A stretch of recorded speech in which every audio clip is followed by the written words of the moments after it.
Assalamualaikum warahmatullahi wabarakatuh. Di sini kami dari kelompok 1 akan menjelaskan materi tentang prinsip-prinsip metode ilmiah dalam Al-Quran. Sebelumnya, perkenalkan dulu anggota kelompok kami. Yang pertama ada Mbak Maya Dwi Anggraini, NIM 011. Yang kedua ada Sucitri Novitasari, NIM 015. Dan yang terakhir ada Ulfatur Rohmah, NIM 016. Langsung saja kita masuk pada materinya. Yang pertama ada pengertian metode ilmiah.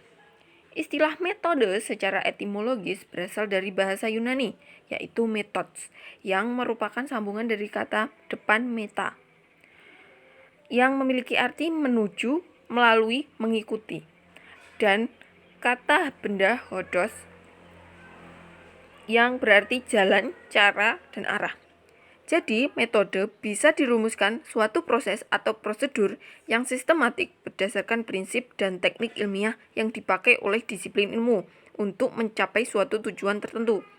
Sehingga metode ilmiah bisa diartikan sebagai suatu rangkaian prosedur yang tertentu yang harus diikuti untuk mendapat jawaban tertentu dari pernyataan tertentu pula. Selanjutnya, langkah-langkah metode ilmiah menurut beberapa ahli. Yang pertama ada J. Lakeman dalam Dadang Supardan tahun 2008. Metode ilmiah mencakup perumusan hipotesis spesifik atau pertanyaan spesifik untuk menyelidiki perancangan penyelidikan, pengumpulan data, pengolahan data, penggolongan data, dan pengembangan generalisasi, serta pemeriksaan kebenaran.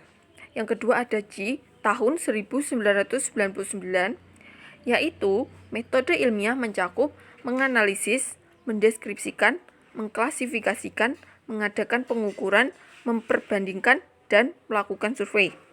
Yang ketiga ada Tyndall dalam Jujun S. Surya Sumantri tahun 1990, yang dikenal dengan proses logiko-hipotetiko verifikasi. Langkah-langkahnya meliputi perumusan masalah, penyusunan kerangka berpikir dalam pengajuan hipotesis, perumusan hipotesis, pengajuan hipotesis, dan penarikan kesimpulan. Selanjutnya, metode ilmiah dalam Islam. Kata ilmiah berasal dari kata Arab, tetapi kita bisa memahaminya dalam arti saintifik. Dalam epistemologi Barat, saintifik biasanya hanya dibatasi pada bidang-bidang empiris. Sementara dalam Islam atau tradisi ilmiah Islam, kata ilmiah tidak dibatasi hanya pada bidang fisik, dengan metode andalannya observasi, tetapi juga pada bidang non-empiris, seperti matematika dan metafisika. Maka, metode ilmiah menurut Islam adalah cara-cara tertentu untuk bisa mengetahui objek-objek fisik dan non-fisik sebagaimana adanya paling tidak yang mendekati kebenaran. Lanjut. Berikut adalah jenis-jenis metode ilmiah dalam Islam. Yang pertama ada metode tajribi. Metode tajribi adalah suatu metode penelitian atau penemuan ilmu selain memerankan kemampuan berpikir logis, juga dilanjutkan dengan tindakan eksperimen, observasi, atau bentuk-bentuk metode yang dikenal dalam metode penelitian ilmiah sekarang ini. Yang kedua ada metode Burhani. Metode Burhani adalah suatu metode penelitian atau penemuan ilmu yang mengandalkan kemampuan berpikir logis dengan kaidah-kaidah tertentu yang disusun secara runtut dan sistematis. Yang ketiga ada metode Irfani. Metode Irfani adalah suatu metode penelitian atau penemuan ilmu dengan melakukan langkah-langkah tertentu, mulai dari tindakan persiapan-persiapan atau istiqdad dalam bentuk tazkiyah an-nafs atau membersihkan diri dari segala kekotoran jiwa dalam rangka menyambut sinar kebenaran yang hadir secara langsung ke dalam hati tanpa melalui simbol dan atau presentasi. Dan yang terakhir ada metode Bayani.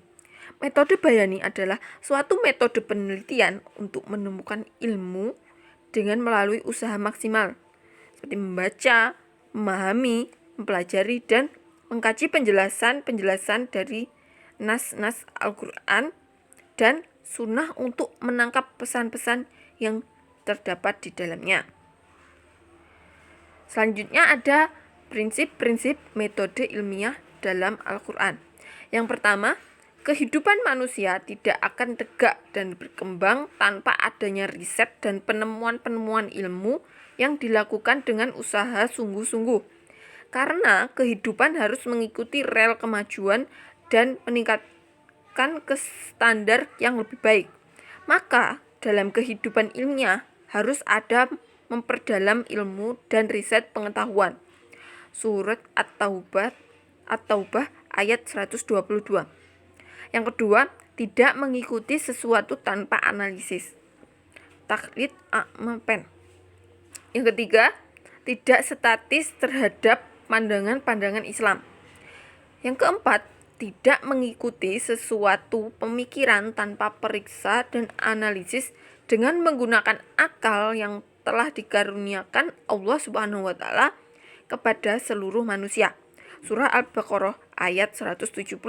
Dan yang terakhir, tidak tunduk terhadap ideologi-ideologi dan pemikiran-pemikiran lama tanpa memeriksa dan menganalisis kebenaran dan kegunaannya.